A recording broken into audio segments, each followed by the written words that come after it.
Hello दोस्तों, नमस्ते, प्रणाम। मेरे यूट्यूब चैनल पर आप सभी का स्वागत। उम्मीद करते हैं कि आप लोग बहुत ही अच्छे होंगे।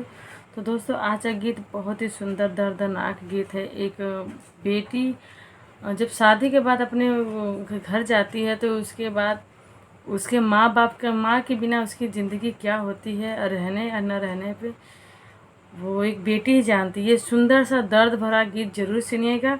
और मेरे चैनल पर नए तो प्लीज़ मेरे चैनल को सब्सक्राइब कीजिए, वीडियो को लाइक कीजिए और गीत कैसा लगा कमेंट करके बताइएगा। वीडियो को फुल करके देखिएगा। ये सुंदर सा दर्द भरा गीत, एक बेटी का दिल से आवाज़।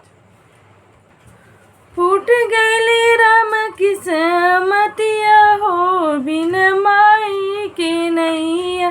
फूट गईली राम किस्मतिया हो, बिन माई के नैया।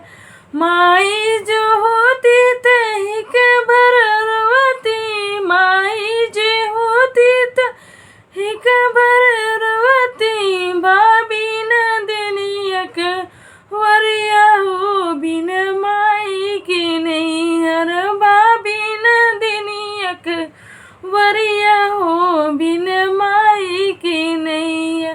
फूट गईले राम किस्मतिया हो, बिन माई के नैया। फूट गईले राम किस्मतिया हो, बिन माई के नैया। माई जो होती त दर्द हमार सुनती, माई जो होती त दुख मोर सुनती। सासू चोरा में नजरिया हो, बिन माई के नैया। सासू चोरा में नजरिया हो, बिन माई के नैया। फूट गईले राम किस्मतिया हो, बिन माई के नैया। फूट गईले राम किस्मतिया हो, बिन माई के नैया।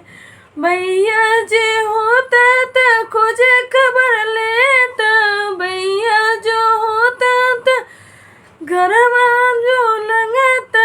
देवरू न लेन खबरिया हो, बिन माई के नैहर। देवरू न लेन खबरिया हो, बिन माई के नैया।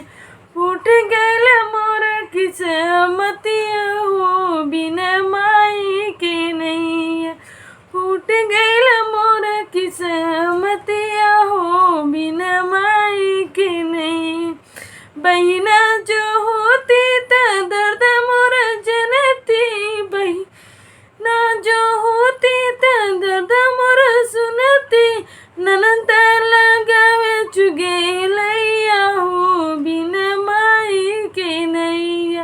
ननदी लगावे चुगलिया हो, बिन माई के नैया।